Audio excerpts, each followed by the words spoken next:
Good evening, I'm Melisa Idris. And I'm Sharaad Kuttan. Welcome to Consider This. Now, recently, news reports have highlighted that Malaysian students in international schools have now significantly outnumbered their foreign counterparts. So, Malaysian parents clearly looking for options in other than the national education system for their children.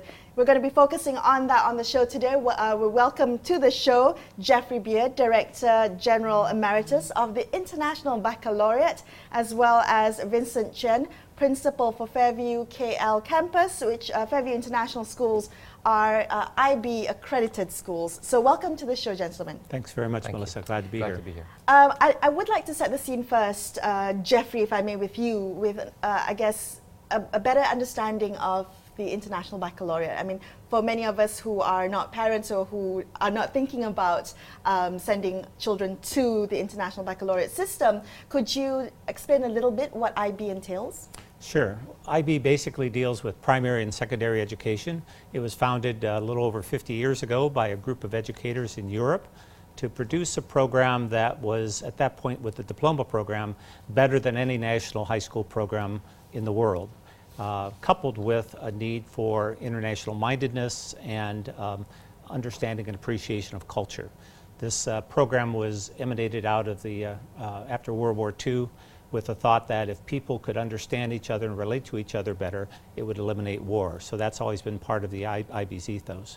Today it has 5,200 schools in over 140 countries around the world and is the premier educational program worldwide. Well, that's so somebody from the IB program would say. But Vincent, tell us about the local trajectory when it comes to IB. What exactly did, I remember very clearly, decades ago that IB was with the international schools and such. But when did it actually arrive and what's been the take-up like? Well, the IB, thank you for the question, Sharaad. The IB has actually been around Malaysia for quite some time. In the diploma program, we have got one of the largest diploma programs in the world in Malaysia.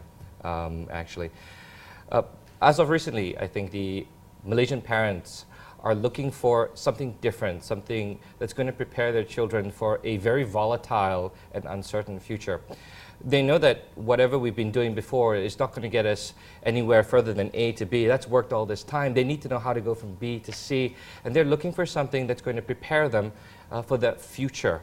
Now the IB is uniquely poised to do this because it was designed with that future in mind. Right. So as you mentioned a little bit earlier, Jeffery, the idea is to be more well-balanced, right? And I think that's the I guess one of the main characteristics or identifiers when it comes to the International Baccalaureate. But it's also known to be very demanding, a highly demanding program. How do you respond to that? Well, I think guilty as charged. It is a demanding program. It is challenging because it works with the whole child. It works with all aspects of human development. So it's not just the regurgitation of facts and figures. It's the involvement of the child and the teacher in a holistic experience that is designed to not only educate the child but to develop the character of the child over time. Could you give us a bit of a few examples of what you mean by that? Sure. I think in the primary year program, it's a transdisciplinary program. So the teacher will take different subjects, math and science or history, and be able to weave it together into a theme. And so the children may dress up for a play, they may act out, they may do calculations. The end of the primary year program, the students have to do a personal project. They have to put together a project. And they may do something on the ecosystems and say, I want to change the climate and the environment. And the children will go out and interview scientists, they'll interview companies about why they do this. They do primary and secondary research, they gather the facts, they work with their teachers to put together a project about why climate change is important. And they will make presentations to the parents of their projects. And so that incorporates a lot of different aspects of learning. Okay, I imagine that many schools or public schools could incorporate things like this. I mean, we hear about project-based learning and so on and so forth. But but what I do understand, I want to ask you, Vincent, for this, which is that there's always been said that parents are concerned about outcomes, primarily about outcomes, and certification is really important to that. And so choices are being made on that basis, not on maybe things like developing a whole child, because if they're families, you don't need the school to develop a child necessarily. There are other institutions. What is the parent in Malaysia most concerned about? Are they sold on this idea of the holistic child, or do they just want good outcomes that will get them into a good university at the end of the day? That's a really, really good question, Sharaad.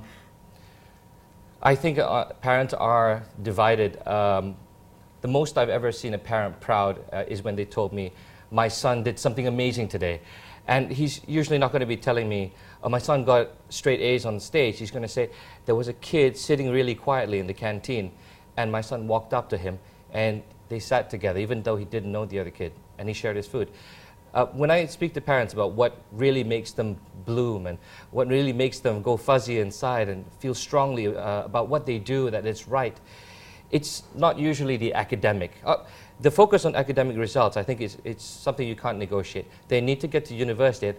I'll let Mr. Jeffrey share about some statistics about how IB students will get to universities at a far higher rate than all other students. And I'm a product of the A-levels as well. I feel the pain here. You see, the thing is this, every system does that. They promote their best students, and any tuition center in any suburb in Kuala Lumpur and the Klang Valley does precisely the same thing, right? Absolutely. They all boast about the numbers in terms of success. But how people to weigh the differences? Everybody's making huge claims on behalf of their pedagogical systems. Jeffrey. Well, I think time will tell. The benefit of the IB, particularly their diploma program and going to university, is it's been around for 50 years. So there's been a lot of research done by outside organizations, done by different countries around the world, around how IB is effective in developing the student for preparation for university. And the statistics show that overall an IB graduate has a 22% better chance of getting into their chosen university than the general population. So the statistics, we were looking this morning at some of the top 25 universities in the United States, for instance. Harvard, which has a 6% accept rate if you just apply off the street. The IB student will have a 13% chance. Same way with Yale. University of Chicago has an 8% acceptance rate, but if you're an IB student, you have a 46% chance of getting in.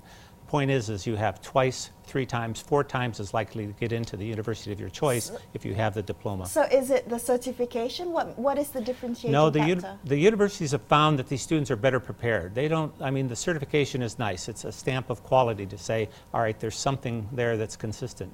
But they find that these students come in better prepared to undertake university preparation. A school like Harvard will waive freshman year completely and say you can start as a sophomore because the preparation you have basically eliminated the need for some of these remedial courses that freshmen usually take. Well, let's come back and touch on what it means to be better prepared for university. We're going to continue this conversation right here on Consider This. Don't go anywhere.